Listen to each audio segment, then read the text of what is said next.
आमच्या काय मागण्या आहेत त्या आम्ही आता मोर्चामध्ये मांडलेल्या आहेत. त्यातली महत्वाची मागणी अशी आहे की हे कानिफनाथाचं पवित्र मंदिराची भूमी आहे आणि या भूमीमध्ये काही कोंडव्यातून लोक येऊन चुकीच्या पद्धतीनं नमाज पठण करणं, इफ्तार पार्ट्या करणं किंवा अशा 4-8 दिवसाला आधीमध्ये पार्ट्या करणं, सरकारी जागेमध्ये अतिक्रमण करणं, खाजगी जागेमध्ये अतिक्रमण करणं, अशा पद्धतीचे प्रकार सुरू आहेत आणि ते प्रकार तात्काळ थांबले पाहिजेत.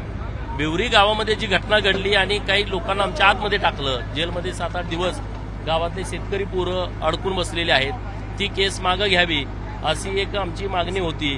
दुसरा, बापदेव घाटामध्ये लोकांना जाण्याची भीती वाटते, त्यामध्ये सीसीटीव्हीच्या कक्षेत पूर्ण बापदेव घाट आला पाहिजे, सगळ्या घाटामध्ये सीसीटीव्ही लागल्या पाहिजेत आणि पोलिसांचं एक 24 तास पेट्रोलिंग इथं असलं पाहिजे. लोकांना जायला यायला भीती वाटते कारण कोंडव्यामध्ये ज्या प्रवृत्तीची लोक वाढायला लागलेले आहेत की देशामध्ये कुठं काही अतिरेकी कारवाई म्हटलं तर ती लोक कोंडव्यामध्ये सापडत आहेत. लव जिहादच्या अनेक घटना ज्या पश्चिम महाराष्ट्रामध्ये होत आहेत त्यांना आश्रयाचं ठिकाण कोंडवा झालेलं आहे. सरकारी जागेमध्ये जेवढे अतिक्रमण झालेत, अतिक्रमण करणाऱ्याला पाठबळ देणारी सगळी लोक कोंडव्यामधली आहेत. हे जे सगळं प्रकार सुरू आहेत ते तात्काळ थांबले पाहिजेत. आता आमचं पोलीस प्रशासनाकडे म्हणणं होतं की ज्यांनी चुकीच्या पद्धतीनं कृत्य केली त्यांच्यावर गुन्हा दाखल झाला नाही. 4-5 दिवस झाले आमचे सहकारी मित्र सगळे तिथं पोलीस स्टेशन सासवडला जात आहेत की यांच्यावरती गुन्हा दाखल करा, त्यांचे व्हिडिओ दिले, लोक स्टेटस ठेवतायत, तुमची आमचं काय वाकडं केलं, अमुक केलं, तमुक केलं. म्हणजे चेतावणीखोर हिंदू लोकांना चॅलेंजिंग बाबी या सगळ्या समोर येत आहेत आणि म्हणून त्या संदर्भातला आमचा आजचा हा हिंदू जनाक्रोश मोर्चा आहे. आमचं म्हणणं आहे की आम्हाला खाली जाऊ द्या, कोंडव्यामध्ये जाऊ द्या, आम्हाला तिथं हनुमान चालिसा करायची आहे सगळ्यांना. तर या मागण्या घेऊन आम्ही सगळे पुढे आलोय. माननीय SP पुणे ग्रामीण यांनी काही आमच्या बाबी मान्य केल्या की आता FIR दाखल करायची प्रक्रिया सुरू आहे आणि ती FIR कॉपी आम्हाला पुढच्या 2-4-5 मिनिटांमध्ये मिळेल. दुसरा मुद्दा, CCTV पूर्ण बापदेव घाटामध्ये बसवायचं त्यांनी मान्य केलंय. एक पोलीस चौकी बापदेव घाटामध्ये नव्यानं ते प्रस्तावित करतायत आणि जोपर्यंत चौकी मंजूर होत नाही त्याचा प्रस्ताव वरपर्यंत जातो तोपर्यंत 24 तास पोलिसांचं पेट्रोलिंग हे बापदेव घाटामध्ये राहील. जर तुम्ही आज आम्हाला खाली नाही जाऊ दिलं तर त्यांना वर येऊ द्यायचं नाही चुकीची काम करणाऱ्या लोकांना. ही आमची मागणी आहे, ती आता पोलिसांनी आमची मागणी मान्य केलेली आहे. इथंपर्यंत आतापर्यंत या सगळ्या घटना घडलेल्या आहेत. नेमका हा प्रकार काय आहे? तुम्ही जो मोर्चा काढलेला तो विषय म्हणजे सरकारी जागेमध्ये धार्मिक स्थळं अनधिकृत तयार केलेली आहेत. सरकारची जागा म्हणजे काय कुणी पण यायचं घुसावं असं आहे का? त्याची चौकशी झाली पाहिजे. आता माननीय SP महोदयांनी शब्द दिला की पुरंदर तालुक्यामध्ये जेवढ्या सरकारी जमिनी आहेत, मग ते वनची असेल, नंतर महसूलची असेल, आपल्या ग्रामविकास खात्याची असेल, कृषी विभाग खात्याची असेल किंवा अन्य महाराष्ट्र शासन गायरान जमिनी असतील, तर त्या सगळ्या जमिनीचा तात्काळ सर्वे करून जर चुकीचं काही अतिक्रमण झालं असेल तर काढून घेण्याचा त्यांनी शब्द दिलेला आहे. नंबर 1. नंबर 2, तुम्ही उघड्यावरती नमाज पठण करता इथं येऊन. हे कानिफनाथाची भूमी आहे, हे कसं काय चालेल? तिथं मटणाच्या पार्ट्या करताय, इफ्तार पार्ट्या करतायत, लगेच त्याच्यावरती तुम्ही व्हिडिओ करताय आणि चॅलेंजिंग सगळ्या पोरांना. आता तुम्ही आमचं काय वाकडं केलं? दर 4 दिवसाला कोणीतरी ग्रुप येतोय आणि तो स्टेटस ठेवतोय, याच्यावरती कारवाई झाली. एका दिवसाची बाब नाही, सातत्यानं या घटना घडतायत. तर या घटनावरती कुठेतरी आळा बसला पाहिजे, नाहीतर परत कायदा आणि सुव्यवस्थेचा प्रश्न निर्माण होणार आहे. हिंदू समाज शोषिक आहे, तो आक्रमक नाही, अतिक्रमण करण्याची त्याची भूमिका नाही, विस्तारवाद हा हिंदू धर्माच्या डोक्यात पण नाही.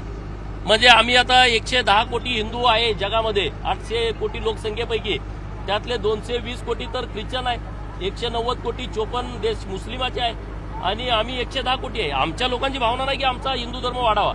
अरे पण तुम्ही प्रत्येकाने येऊन धर्मांतर करायचं, प्रत्येकाने येऊन हिंदू मुलींना टार्गेट करायचं, रोज एक नवीन प्रकरण पुढे येतंय आणि त्याचा सगळं सेंटर कोंडवा आहे आणि मग कोंडव्यामध्ये जायची लोकांची भूमिका आहे. आजची जी भूमिका, चला तुम्ही आम्हाला चॅलेंजिंग करताय तर आम्ही पण तिथं येऊन तुम्हाला जशाच जसं उत्तर देण्याच्या आम्ही भूमिकेमध्ये आहे. आणि म्हणून लव जिहाद, लँड जिहाद, धर्मांतरण, घुसखोर झालेले तिथं बांगलादेशी असतील, रोहिंग्या असतील, याचं सगळं माहिती पोलिसांनी घेतली पाहिजे. ही आजच्या मोर्चाची आमची स्पष्ट भूमिका आहे. दुसरं तिसरं काही आमचं मागणं नाही. 1 वर्षभरापूर्वी बापदेव घाटामध्ये बलात्कार मुस्लिम मुलांनी बलात्कार केला होता आणि त्याच्यानंतर देखील इथं पोलीस स्टेशन दाखल करण्याचं त्यांनी की सांगितलं. या पण विषयावरती आपसात अत्यंत आक्रमक आहोत. त्यांनी तात्काळ पोलीस हे आंदोलन आहे म्हणून पोलीस 1-2 दिवस आले, 8 दिवस असं नाही आहे. बोबदेव घाटातून रात्री जायची पण भीती आहे. आमदार महोदय बोलले आम्हाला रात्रीचं कोणी लोक जायला यायला नको म्हणतंय. अरे असं कसं होईल? आणि म्हणून 24 तास पोलीस इथं पेट्रोलिंगला या घाटामध्ये असले पाहिजेत आणि परत हे प्रकरण घडलं नाही पाहिजे. हे कोंडव्यामध्ये कोम्बिंग ऑपरेशन केलं पाहिजे पोलिसांनी. कोण लोक आहेत? गुन्हा दाखल झालेला आहे, उल्लेख केलेला तो नेमका गुन्हा काय दाखल झालेला आहे, कोण कारागृह आता FIR कॉपी येईल पुढच्या 5 मिनिटांमध्ये. काही हिंदुत्ववादी लोकांना हे जे आमचे भिवरी गावातील कार्यकर्ते आहेत, ज्या सगळ्या गोष्टीला विरोध करत होते, त्या कार्यकर्त्यांच्या वरती गुन्हा दाखल झाला. ते 7 दिवस जेलमध्ये होते. आता ते जेलमध्ये सुटून आलेत. इथं सगळे आमचे ते सहकारी आहेत. तर हे होता कामा नाही इथून पुढं. आणि ज्यांनी चुकीचं काम केलंय त्यांच्यावरती तात्काळ गुन्हे दाखल झाले पाहिजे. आता ते करायला लागले. विमानाची चर्चा आहे तर त्या संदर्भात तुम्ही काय पाऊल उचलणार आहे का? कारण एकीकडे विमानतळ होत आहे, दुसरीकडे तर लँड जिहाद होत असेल तर गंभीर बाबी. हे बघा, लँड जिहादचे प्रकरण अखंड राज्यभर होत आहेत. तर त्याच्यावरती कंट्रोल आणण्यासाठी हे कार्यकर्ते सगळे पुढं जीवाचा रान करतायत. माहिती घेणं, कागदपत्र गोळा करणं. माझे हिंदू समाजातल्या कार्यकर्त्यांना पण विनंती आहे, आपण रस्त्यावरचं नुसतं आंदोलन करून चालणार नाही. कायदेशीर बाबी सुद्धा आपल्याला माहित पाहिजे. अर्ज कुठं करायचा, अर्ज कसा करायचा, तहसीलदारांच्याकडे कुठला अर्ज केला पाहिजे, PI साहेबांच्याकडे कुठला अर्ज केला पाहिजे, SP महोदय, कलेक्टर महोदय, शहराचे आयुक्त असतील तर आयुक्त, नगरपालिकेचे CO असतील तर CO, जिल्हा परिषद CO, याची प्रक्रिया पण आपल्या पोरांनी नीट समजून घेतली पाहिजे. हे पण आम्ही मुलांना आवाहन करतोय. परंतु आता पुरंदरचं एवढं मोठं विमानतळ होत आहे आणि ते पण धर्मवीर छत्रपती संभाजी महाराजांच्या नावाने हे विमानतळ होत आहे. तर आजूबाजूच्या परिसरामध्ये सुद्धा काही लोक जमिनी विकतायत, काही प्लॉटिंग सुरू आहे. त्या एजंट लोकांनी सुद्धा एकदा बैठक घेतली पाहिजे. तुम्ही प्लॉटिंग विका त्याबद्दल दुमत नाही, पण ज्या प्रवृत्ती भारताच्या विरोधात आहेत, पाकिस्तान हरल्याच्या नंतर ज्यांना दुःख वाटतंय, ज्यांना सुतक येतंय बाप मेल्यासारखं, अशा लोकांना तुम्ही लँड विकली नाही पाहिजे. पाकिस्तान जिंकल्याच्या नंतर तुम्हाला फटाकडे उडवू वाटतात, अशा लोकांच्या तुम्ही लँड विकली नाही पाहिजे. याच्याबद्दलची पण जागृती झाली पाहिजे. मुख्यमंत्री महोदयांचं माझं रात्री बोलणं झालं. आजचं हे आंदोलन होण्यापूर्वी त्यांच्या कानावरती या सगळ्या बाबी घातलेल्या आहेत. त्यांनी पोलीस प्रशासनाला सक्त सूचना दिलेत. म्हणून तर हे सगळं चाललंय ना. अडवलं तुमचा मोर्चा, त्यांनी अडवला. हे म्हणतात कायदा आणि सुव्यवस्थेचा प्रश्न निर्माण होईल. मग आम्ही म्हणतोय कायदा आणि सुव्यवस्थेचा प्रश्न निर्माण करण्यासाठी आम्ही मोर्चा काढत नाही, परंतु एकदा कुठे तर थांबलं पाहिजे ना. आणि त्यासाठी पोलिसांनी कडक पावलं उचलली पाहिजेत. आता माननीय ग्रामीण SP महोदयांनी कडक आम्हाला सांगितलं की ह्या सगळ्या कारवाई आम्ही करू. साहेब तुम्ही खाली जाण्यावर ठाम आहात का? मग काय आत्ताच की कधी म्हणजे काय? नाही, पण सर, प्रत्येक ठिकाणी दुसरा एक प्रश्न आहे. प्रत्येक ठिकाणी बॅरिकेडिंग केलेली. व्हायरल गर्ल जी होती मोनालिसा, आता व्हायरल गर्ल कुंभमेळ्यात ज्या पद्धतीने तिने विवाह केलेला आहे, त्यानंतर तिचे जे स्टेटमेंट यायला लागलेत, राधाकृष्णावरती सुद्धा ती बोलत आहे. बघा, हे सगळं ठरवूनच होतं. हे नीट समजून घेत. मागं ते मिस इंडिया झालेली मुलगी मागच्या महिन्याभरात तिनं परत 10 वर्षानंतर परत हिंदू धर्मामध्ये ती आली.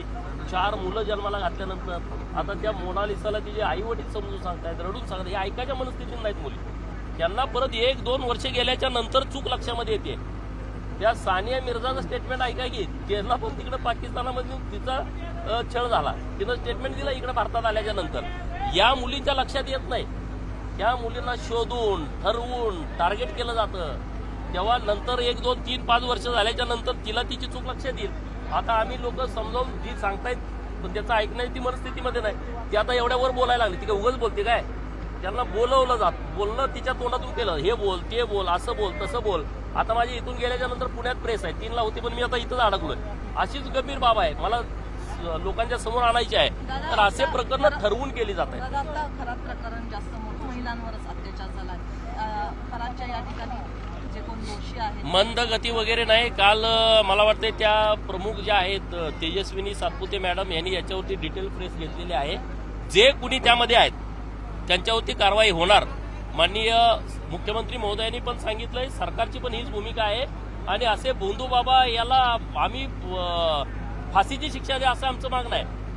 हे भोंदूगिरी हिंदू धर्मामध्ये नाही आहे. हा महाराष्ट्र, हा देश छत्रपती शिवाजी महाराजांचा आहे, तुकाराम महाराजांचा आहे, संत ज्ञानेश्वर महाराजांचा आहे, खंडोबाचा, बिरोबाचा, ज्योतिबाचा आहे. हे तर भोंदूगिरीला स्थान नाही आहे. हे जे खरात जे बंधुगिरीचं प्रकरण पुढे आलंय याला कडक मध्ये कडक शिक्षा झाली पाहिजे. आंदोलन करणार का तिथे नाशिक? पण करू ना, मी जाणार आहे परवा 11 तारखेला नाशिकला. पडळकर साहेब घरातनं ऑस्ट्रेलिया या ठिकाणी भेट घेतलेला आहे. हो, आजच मी मगाशी येताना पूर्ण बातमी वाचली नाही. आता एवढा माल आलाय मला घेणारच की. हो, एवढे सगळे मोठे लोक जात आहेत, अधिकारी जात आहेत आणि बरा तो पळून गेला नाही. आपल्या पोलिसांनी अटक केला. पोलिसांचं विशेष अभिनंदन आहे, नाहीतर तो बेटावर गेला असता. जेवढी अतिक्रमण आहेत, पन्हाळगडचं घ्या, विशाळगडचं घ्या, 40 वर्ष आमचे हिंदू कार्यक्रम अतिक्रमण काढायचं कुणी धाडच झालं नाही. देवाभाऊ मुख्यमंत्री आणि गृहमंत्री आहे म्हणून सरसकट काढून टाकलं, सगळं पाडून टाकलं. तुम्ही पिंपरी चिंचवडचं अतिक्रमण बघितलं, 850 हेक्टर मधलं अतिक्रमण, देशातलं सर्वात मोठं अतिक्रमण हे पिंपरी चिंचवड मधलं होतं. माननीय देवाभाऊ आणि आमचे हिंदू नेते महेशदादा लांडगे काढलं, तुम्ही बघितलं. याला आम्ही थाराच नाही, तुम्ही निदर्शनास आणू द्या.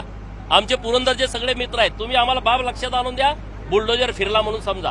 सर, दुसरा प्रश्न आहे, गॅस भेटत नाही सध्या, सिलेंडरची मोठी टंचाई आहे, याबद्दल आपण बोलत नाही, अशी टीका होत नाही. हॉटेलमध्ये मोठ्या प्रमाणात महाग गॅस झालेले आहेत, नागरिकांना रस्त्यावरती सोलापूर असो तो इतर हे बघा, लोकांच्या मध्ये अफवा उठवण्यामुळं 2-2, 3-3 गॅस घेऊन ठेवायला लागली लोक घरामध्ये. पेट्रोल गाडीच्या टाकीत नाही, बॅरेलमध्ये पण ठेवायला लागले. लोकांच्या मनामध्ये भीती तयार झाली. माननीय पंतप्रधान मोदी साहेब आणि माननीय मुख्यमंत्री महोदयाने स्पष्ट सांगितलं हे नाही आहे. आता मी रोज 500 किलोमीटर फिरतो, मला जाणवायला पाहिजे ना डिझेल मिळाला नाही. म्हणजे माझं गाडी तुम्ही रोजचं रनिंग बघा, माझे फेसबुक पोस्ट जरी बघितलं तर तुमच्या लक्षात येईल की मी किमान 400-500 किलोमीटर रोज फिरतो. तर अशी कुठली टंचाई नाही. जिथं कुठं टंचाई भासते तिथं लोकांनी भीतीपोटी, अरे आमचा गॅस आता संपला तर काय करायचं, म्हणून ती लोक गर्दी करत होती. आता योगायोगान चांगला आहे की काल त्यांनी पुढचे 15 दिवस आता युद्धबंदी अशी घोषित केलेली आहे. तर आणि चांगलं वेगवेगळ्या देशातून पण आपल्या सरकारनं गॅस उपलब्ध केले, डिझेल उपलब्ध केलंय, पेट्रोल उपलब्ध केलंय. आपलं केंद्र सरकार एकदम सक्षम आहे, कणखर आहे आणि परराष्ट्र धोरणाच्या बाबतीमध्ये अत्यंत चांगल्या पद्धतीनं काम आपलं सरकार करतंय. त्यामुळं अशी कुठं कृत्रिम टंचाई जिथं केली आहे तिथंही आम्ही लोकांना आवाहन करतो की बाबा नो, गॅसचं तुम्हाला अडचण येणार नाही, तुम्ही विनाकारण जास्तीचे गॅस घेऊन ठेवू नका. समर्जित धाडक्यांचं घर वापसी झाली आहे, चांगली गोष्ट आहे. उलट त्यांनी जायलाच नाही पाहिजे तर गेले, ठीक आहे. आज परत पार्टीमध्ये आलेले आहेत, त्यांचं स्वागत आहे पार्टीमध्ये. निगवणच्या प्रकरणामध्ये गुन्हा दाखल केलेला आहे. आपल्या परवाच्या रात्री परत एकदा मुलीनं पोलीस स्टेशनला जाऊन 2 दिवसापूर्वी रात्री 2 वाजता मी तेव्हाही तिथल्या अधिकाऱ्यांशी बोललो. तर त्या मुलीनं जे स्टेटमेंट दिलंय ते पोलिसांनी रेकॉर्डवरती घेतलेलं आहे. आता आमचं म्हणणं असं आहे की तात्काळ त्यांना अरेस्ट करा, कारण पोक्सो अंतर्गत आता गुन्हा दाखल झालेला आहे. मुलीची आई बाब लक्षात आली. अगोदर ती मोनालिसा आता तुम्ही सांगितलं, ह्या मुलीला पण समजून कुणी ऐकत नव्हतं. पण जेव्हा तिला बाल सुधारगृहामध्ये 4 दिवस कोर्टाने पाठवलं तेव्हा तिच्या लक्षामध्ये आलं की आपलं काहीतरी चुकतंय. आता ते मोनालिसाला समजावून सांगायला कुणी नाही. जर तुम्ही भेटला तर तिला समजावून सांगायची माझी तुम्हाला पण माझी विनंती आहे. आपण सांगाल का म्हणजे मला ते कशी आता भेटेल, मी आता एवढं इकडे काम करतोय. हमारी यही हिंदू जन आक्रोश मोर्चा की मांग है. हमारी मांग यही है, ये जो कानिपनाथ का पवित्र मंदिर जिस गांव में है, इस गांव में कई जिहादी प्रवृत्ति के लोग हमारे लोगों की जो किसानों की खासगी लैंड है उस लैंड में नमाज पठन करना, उधर पार्टी करना, इफ्तार पार्टी करना, हर 4-8 दिन में आना, इधर ऐसे प्रकार के कुछ कृति करना, इसका विरोध करने के लिए आज हमारा हिंदू जन आक्रोश मोर्चा का नियोजन किया था. और इस घटना के अंदर हमारे बिवरी गांव के कई किसान के बच्चे हमारे सामने आए थे. उनके ऊपर गलती से एफआईआर हुआ है. वो 7-8 दिन जेल में थे, लेकिन जिन्होंने ये कृत्य किया उनके ऊपर एफआईआर नहीं हुआ था. आज हमारी एफआईआर की मांग है. पुणे ग्रामीण एसपी महोदय जी ने एफआईआर दर्ज करने की सूचना दी है. अगले कुछ 5-10 मिनट में हमें वो एफआईआर भी मिल जाएगा.